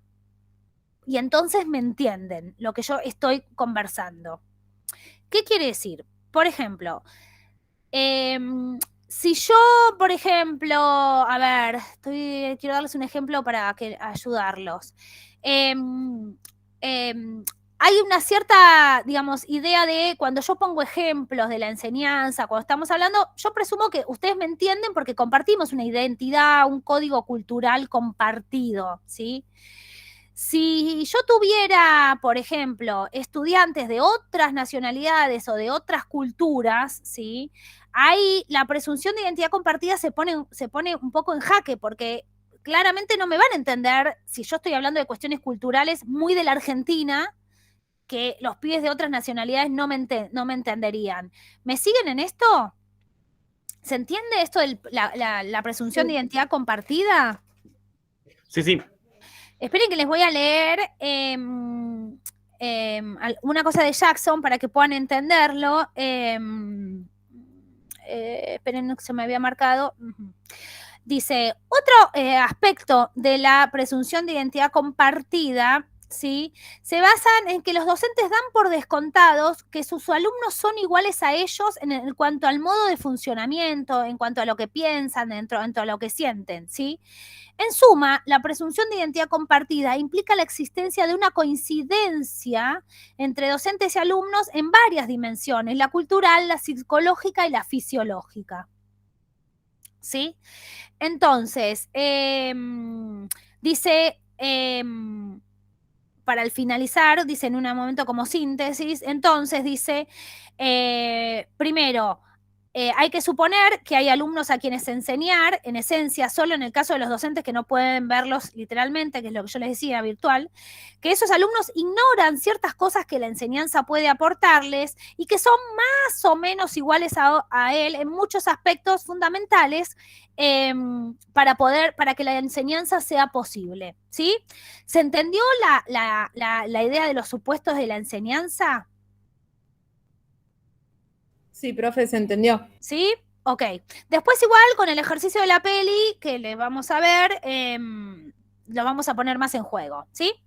Y bueno, pasando un poquito, vamos al último texto, así ya vamos cerrando los textos de hoy, porque en Frigerio no vamos a llegar, que es el texto de Flavia Terilli, ¿no? Como siempre, hago la aclaración. A ver, vamos a ir conociendo a autores y autoras. ¿Quién es Flavia Terilli? ¿La conocen? Ya tuvimos esta charla hace una ¿Ya semana. la tuvimos? Sí. ¿No era que trabajaba en la universidad? ¿Decana del IDH era? Ah, porque ya les di el texto de Terilli. Tenés razón, Tomás, ya tuvimos esta conversación. Parezco loca. Es verdad que les di el texto, sí, tenés razón. Sí, sí. Bueno, es la decana del IDH. Muy bien, perfecto, ya la ubicaron. Listo. Ah, ¿y Gabriela Dicker quién es entonces? Porque ese no tuvieron la clase conmigo. ¿Quién es Gabriela Dicker? Es como la directora de la universidad. Muy bien, la ex rectora que después se fue con... Se voló al ministerio. Exacto, muy bien, perfecto. Ya O ubicamos... secretaría, ¿dónde se fue? Secretaría, no, dirección de evaluación. Igual después va a volver a la universidad, así que muy bien. Listo, ya ubicamos a las autoras de nuestra universidad. Bien, acá Flavia establece un tema fundamental que me parece a mí, que está buenísimo, que es el tema de los saberes pedagógicos, ¿sí? Básicamente, ella lo que nos presenta un poco, siguiendo un poco la línea de Jackson, de lo que hablamos en Jackson, es que, bueno, ella dice, bueno, a ver, el saber del campo científico no se da, digamos, de manera igual en el campo de la educación, en el campo de la escuela, ¿no? Nosotros no es que nosotros extraemos el saber del campo científico como docentes y así como está crudo desde el mundo de la ciencia, se lo damos a nuestros estudiantes, ¿no? Esto no es así. Lo que se hace es que hay un proceso que ella llama de recontextualización, ¿sí? Del saber, que es decir, que sacamos el saber del campo científico, ¿sí? Lo descontextualizamos del campo científico y lo recontextualizamos en el campo de la escuela. Es decir, nosotros damos física, yo no doy física, estoy lejos de dar física, pero pónganle, ¿sí? No es que yo tomo del campo científico y así se lo doy, sino que básicamente doy física en el marco de mi propuesta de enseñanza. Es un saber escolar, no es un saber científico, es un saber escolar, no es científico. Ay, no sé si escuchan los bomberos. ¿Se escuchan los bomberos? Están pasando por la esquina. No, todavía no se escuchan. Ay, qué suerte. Yo sí los escuché, pero muy bajito. Ah, bueno, vos lo escuchaste. Sí, pues me dio gracia porque digo, se va a escuchar. Bueno, estamos. Volvamos a lo nuestro. Entonces, básicamente entonces ella dice, acá hay un saber, ¿no? Un saber sobre cómo transmitir, cómo reconvertir ese saber científico en el saber escolar, en el saber de la transmisión. Y ella, ese saber, lo llama saber pedagógico. Saber pedagógico. Lo que es interesante, entonces, que dice Flavia Terilli, dice... Empieza su texto, esperen que lo busque, porque también es interesante lo que dice acá, lo que dice Flavia. Ella empieza el texto diciendo la hipótesis de su texto, fundamental. Es en la primera parte, y ella dice, La escuela, escuchen bien, la escuela transmite un saber que no produce, la escuela transmite un saber que no produce, pero para poder llevar adelante ese trabajo de transmitir ese saber, sí produce un saber, pero que no es reconocido como tal. Esto es la hipótesis central del texto de Flavia. ¿Qué quiere decir? Y la vamos a analizar juntos y juntas, ¿sí? Vamos a analizar la primera parte. La escuela transmite un saber que no produce. ¿Qué significa eso? La escuela Bueno, ese saber del campo disciplinar que no lo produce la escuela, pero de alguna forma tiene que adecuarlo para transmitirlo a los chicos. Va. Bien, bien, bien. Vamos, estás perfecto. Entonces, la escuela transmite un saber que no produce. Es decir, que nosotros en la escuela transmitimos un saber, pero que no lo construimos nosotros, sino que lo construye el campo científico. Así que la escuela transmite un saber que no lo produce. Muy bien. Y acá viene la segunda parte, que es fundamental. Pero para poder transmitir ese saber, ¿sí? Ese saber científico, básicamente produce un saber que no es reconocido como tal. ¿Cuál es ese saber que no es reconocido como tal? El saber pedagógico. ¿Sí? El saber pedagógico, ¿sí? Es un saber sobre la transmisión, que se va construyendo, que construimos los docentes, que vamos construyendo, que ustedes van aprendiendo en el profesorado, pero lo van a ir construyendo, pero parecería ser que no es un saber reconocido en el campo científico, ¿sí? Porque en el campo científico se reconoce el saber de la física, de la historia, se reconoce el saber de la... ¿Qué más? Que no sé. Pero gracias a ese saber pedagógico es que se puebla, digamos, todo lo que van a hacer después. Ay, bueno, muy bien. Exacto, pero ¿sabés qué pasa, Ale? No goza de estatus científico. No goza de estatus científico. Y este es el tema del texto de Flavia, que a mí me parece más interesante. Porque dice... Dale, Salva, perdón, dale. profe. No, dale. Sí. Como que los docentes están muy bastardeados, pobres, ¿no? Como que no son ni una cosa ni la otra. Ajá, exactamente, ¿no? Básicamente, ella dice, sí, es verdad, vos usás la palabra bastardeados. Ella dice, bueno, por un lado están bastardeados, pero por otro lado, también nosotros somos responsables de no hacer que nuestro saber sea valedero, legítimo y considerado científico. Nosotros somos responsables, porque ella dice, ¿por qué no escribimos sobre nuestras prácticas de enseñanza? ¿Por qué no escribimos artículos? ¿Por qué no escribimos tesis? ¿Por qué no hacemos que este saber sea un saber científico? ¿Por qué no lo presentamos en congresos? ¿Me entienden esto que digo? Sí, entonces, profe, pero eso también... Dale. ¿No señala la autora que también es una vacancia en los planes de profesorados, que al docente no se lo prepara para producir ese conocimiento? Exacto, exactamente, Tomás, exactamente. Es una vacancia en el profesorado, es una vacancia de los docentes que estamos en ejercicio y es una vacancia de la formación docente, ¿sí? Es una vacancia, ¿por qué? Porque, a ver, pónganle, ¿no? O sea, ustedes, no sé, vamos a poner un ejemplo, siempre pongo un ejemplo muy práctico. Les voy a poner un ejemplo mío, total, pero yo no sé si yo les conté que yo soy maestra jardinera, además. Ya igual no ejerzo hace varios años, pero lo primero que estudié fue mi profesorado para estudiar maestra jardinera, mientras después hacía la universidad. Entonces, un día tenía sala de 5, y tenía que enseñarle a los pibes y pibas de sala de 5 la noción de medida, ¿sí? De cómo medir algo, cómo medir, y los instrumentos de medida, ¿sí?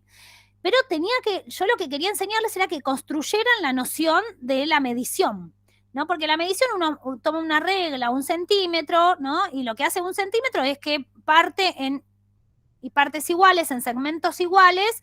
1 centímetro, 10 centímetros son 10 partes de una, 100 centímetros son 100 partes iguales, ¿se entiende? ¿Cómo le explicás a un pibe de 5, a una chica de 5, eso? Que la medición se trata de ir sumando partecitas iguales. Entonces se me ocurrió y dije, bueno, vamos a hacer una actividad. Les dije que había que pintar el patio del jardín, que la directora nos había encargado a sala de 5 porque se nos habían roto todas las reglas y los centímetros y que teníamos que medir el patio. Y que teníamos que decirle cuánto medía el patio con los instrumentos que tuviéramos nosotros y cómo podíamos hacer para medir el patio. Y entonces empezaron a pensar los loquitos divinos, y entonces uno dijo, profe, hagamos una cosa, vamos sumando los pies de todos y le decimos que el patio mide 40 pies nuestros. ¿Se entiende? Entonces, buenísimo, dije yo, buenísimo, pero a ver, Pedro, vos tenés un pie más gordo, más largo que el de, no sé, el de Melina. Melina tiene un piecito chiquito, son todos pies diferentes. ¿Cómo podemos hacer? Y entonces, en el medio de la disputa, no importa, de rápido, les digo, uno dice, yo tengo una idea, profe, si ponemos a un chico y lo acostamos y que se vaya acostando y por toda la pared, y así medimos, y entonces le decimos a la directora que la pared mide 15 pedros, ¿no? Y eso sería correcto, ¿no? Entonces los pibes fueron construyendo la noción de medida, sumando, bueno, de hecho lo hicimos, lo pusimos a Pedro y lo medimos, no me acuerdo, eran como 25 Pedros, era la pared. ¿Me van siguiendo? Entonces los pibes, bueno, y después fuimos trabajando, etcétera, etcétera. Todo eso que yo pensé, ese fue conocimiento pedagógico, para enseñar la noción de medida. Yo no ¿me entienden? Yo no construí la noción de medida. Yo, o sea, no la construí yo. Yo lo que hice fue enseñarla. Y para eso construí un conocimiento pedagógico. ¿Me van siguiendo hasta ahora? Sí, sí. Con este ejemplo así muy simple, tontito que les estoy dando. Lo que dice Flavia es que esa experiencia que yo tuve quedó para mí, yo sola. Yo de eso no escribí un relato, no hice una ponencia, no escribí una ponencia en un congreso, no lo escribí en una revista. Y yo construí un conocimiento pedagógico de cómo enseñar medida en sala de 5. ¿Entienden eso? Y eso lo pueden hacer ustedes también. Cada uno de nosotros vamos pensando, porque de eso se trata el saber pedagógico, que vamos construyendo de cómo enseñar ciertos conocimientos. El problema es que quedan como si fueran ideas, experiencias de los docentes y no lo valoramos como un saber que aporta al campo científico de la pedagogía. ¿Me entienden eso? ¿Sí? Sí.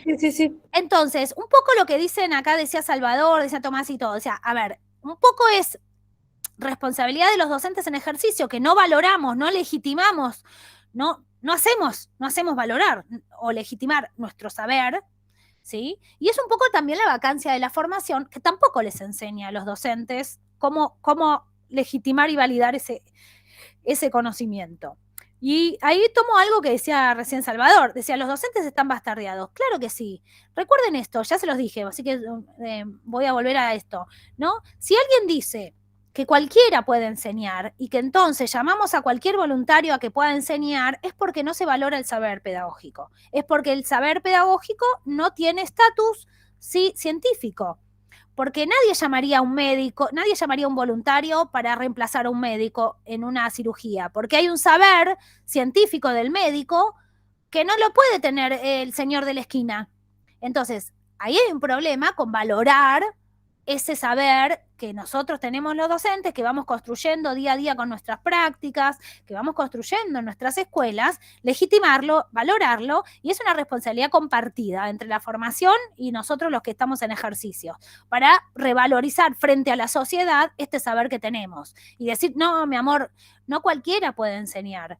¿Por qué? Porque yo estudié para esto, ¿sí? Y todos los días sigo tratando de construir saber pedagógico. ¿Me entienden lo que soy un poco enfática yo, pero ¿me entienden lo que dije? ¿Sí? Muchachos, muchachas, ¿entendió? Sí, Sí, profe. profe. Igual me quedé pensando de que, Dale. no sé si es en todos lados, pero porque en Finlandia, por ejemplo, no sé, los profesores son como todos eminencias, los tienen como allá arriba. Claro, pero porque sí, es cierto lo que vos decís. Lo que pasa es que en el caso de Finlandia, ¿no? Podemos pensar en otras sociedades, Canadá, qué sé yo, ¿sí? Hay una valoración sobre el saber de los docentes por dos cuestiones. Primero, porque los docentes son considerados prestigiosos, son consideradas profesiones prestigiosas, ¿sí? Entonces hay como una especie de, ¿cómo decirte, Ale? Como un respeto por el saber que tiene el docente. En el caso nuestro, de la Argentina y de otras sociedades, ese respeto no se fue perdiendo. ¿Sí? Se fue perdiendo. Y no solo nosotros, Argentina, en otras sociedades también, en España, en otros también se fue perdiendo un poco ese respeto por la profesión y por el saber que tiene el docente. Un poco la crisis bueno, después lo vamos a ver al final del eje, un poco la crisis de la escuela se lleva puesta también a los docentes, ¿no? La crisis de la escuela va trayendo crisis de la profesión, ¿no?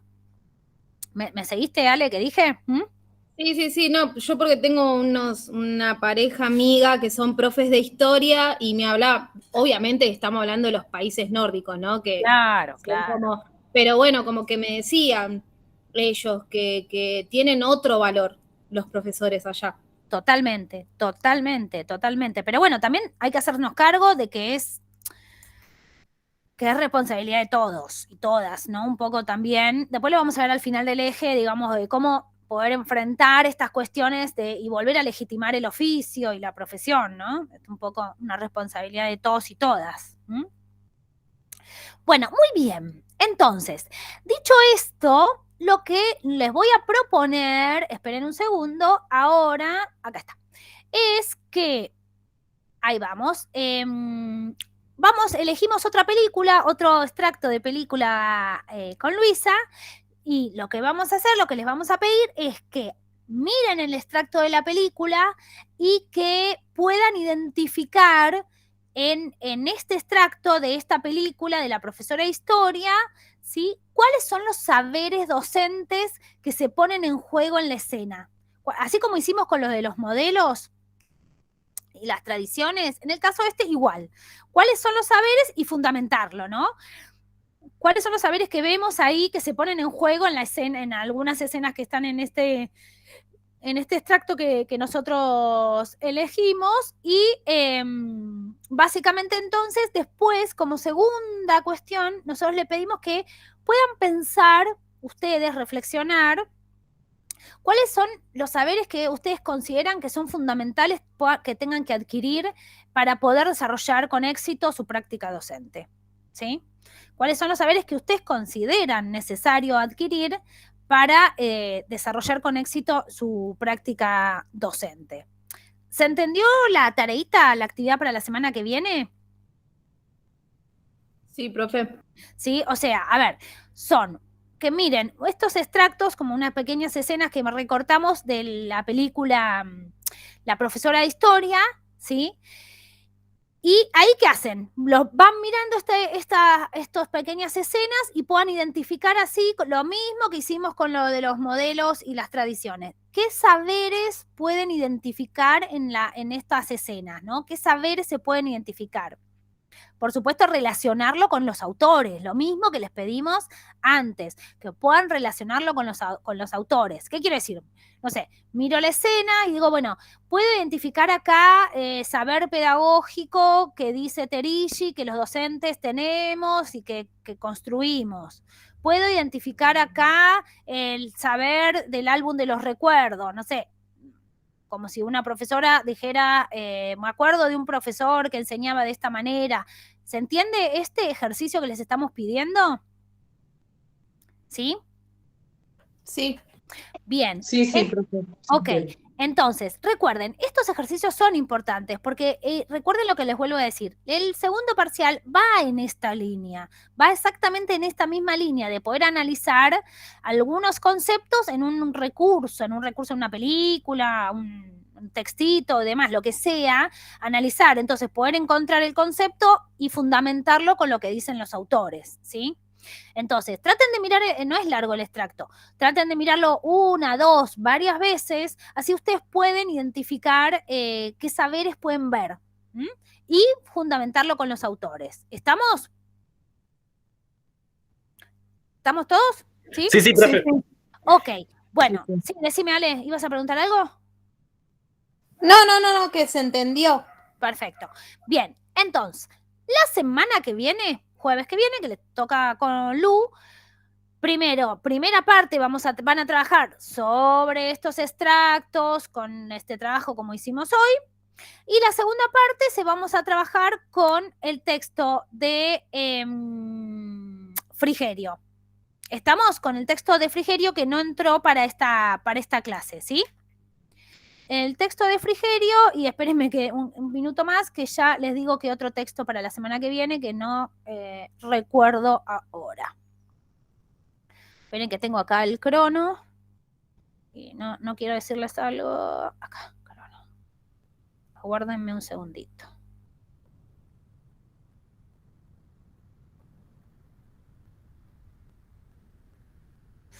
Bueno, a ver. Ya les digo, aguárdenme un segundillo. Que está... 75. Bueno, a ver. Entonces, para la semana que viene tenemos el texto de Frigerio y el texto de Frigerio. El texto de Frigerio y el texto de Frigerio, porque estaba el texto de Jackson, pero yo ya lo di a Jackson. Así que, bueno, vuelvan a leer un poquito de Jackson y el texto de Frigerio. ¿Estamos? ¿Sí? Ay, ¿dónde están? Esperá que los perdí. Ahí va. Bueno, ¿estamos? ¿Sí? Sí, profe. Entonces, arrancamos con esto de los extractos de las pelis y terminamos viendo el texto de Frigerio. Y para los que tienen que dar el recu, recuerden que hasta el viernes que viene para la entrega de los recuperatorios. ¿Estamos? ¿Sí? Sí. Bien. ¿Dudas? Hablen ahora o callen para siempre, porque cerramos la clase. ¿Tienen dudas? De mi parte, no. ¿Ninguna? Todo bien. Perfecto, muy bien. Bueno, gente, entonces, primero, que tengan buen fin de semana, que parece que va a estar lindo y merecemos todos tener un lindo fin de semana porque venimos hasta acá del COVID y de toda esta porquería. Segundo, se siguen cuidando porque igual hay que seguirse cuidando, ya lo saben. Y tercero, nos estaremos viendo conmigo dentro de 2 jueves, ¿ok? ¿Estamos? Cualquier duda, siempre nos mantenemos por el WhatsApp y con los cositos, estos stickers que me van poniendo que me divierte. Nos vemos y descansen, ¿sí? Descansen y disfruten el fin de. No, profe, voy a tratar de conseguir más stickers, así la sigo divirtiendo. Vamos, sí, vamos. Yo tengo algunos también, lo que pasa es que a Luisa no le gusta, pero algunos después voy a tirar, alguno tiro. Bueno, profe, nos vemos. Descansen entonces, adiós. Chau, chi. Adiós.